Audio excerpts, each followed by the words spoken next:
Israel और ये है ईरान।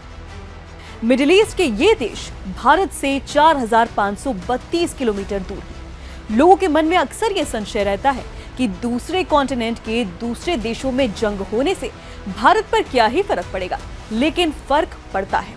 ग्लोबल शेयर बाजार पर असर पड़ने के अलावा भी एक्सपर्ट्स का मानना है कि इस जंग से भारत के ड्रीम प्रोजेक्ट्स पर भी काफी फर्क पड़ सकता है।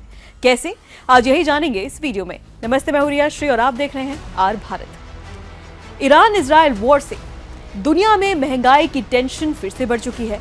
ग्लोबल शेयर बाजार और अर्थव्यवस्थाओं के लिए असर पड़ सकता है। कई देशों के आयात निर्यात कारोबार पर भी प्रभाव पड़ सकता है। दोनों देशों में बढ़ते तनाव पर एक्सपर्ट्स का कहना है कि भारत पर इसका असर जरूर पड़ेगा। दरअसल ईरान और इजराइल दोनों ही भारत के साझेदार हैं।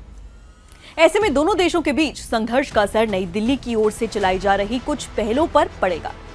सबसे ज्यादा असर India middle east Europe economic corridor पर पड़ेगा। आपको थोड़ा सा फ्लैशबैक में ले चलते हैं।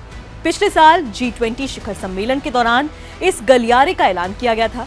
ये भारत के लिए काफी अहम कॉरिडोर है। ये भारत को खाड़ी देश यानी कि गल्फ कंट्रीज और यूरोप से जोड़ने वाला एक गलियारा है।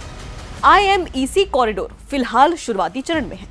इसी के साथ भारत का एक और ड्रीम प्रोजेक्ट I2U2 पर भी असर पड़ने वाला है। अब ये I2U2 क्या है? दरअसल भारत, इजराइल, अमेरिका और संयुक्त अरब अमीरत UAE ने मिलकर एक नया व्यापारिक ग्रुप I2U2 बनाया। इन चारों देशों के नेता आर्थिक रिश्तों को मजबूत करने के लिए कई बार बातचीत कर चुके हैं। इन मुलाकातों में या सम्मेलनों में दुनिया में चल रही युद्ध के कारण उत्पन्न खाद्य सुरक्षा सुनिश्चित करने के तौर तरीकों और चारों देशों के बीच व्यापार को बढ़ाने पर चर्चा की जाती है। और अब जब इस ग्रुप का ही एक मेंबर देश जंग की चपेट में है, तो इस ग्रुप की गतिविधियां बाधित होंगी और इससे बहुत ज्यादा समस्याएं बढ़ेंगी। दरअसल इजराइल कई फ्रंट्स पर लड़ाई लड़ा है। इजराइल और हमास के बीच जंग तो चल ही रही थी, अब जंग में ईरान भी शामिल हो गया है। लेबनान से भी हिजबुल्लाह के लड़ाके इजराइल की धरती पर अटैक कर रहे हैं।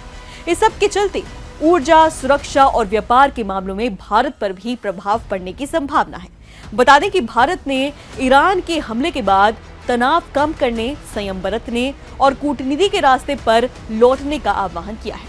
फिलहाल इस वीडियो में इतना ही। इस पूरे मामले पर आप क्या राय रखते हैं, हमें नीचे कमेंट सेक्शन में बताइए और बाकी खबरें जानने के लिए आप देखते रहिए आर भारत।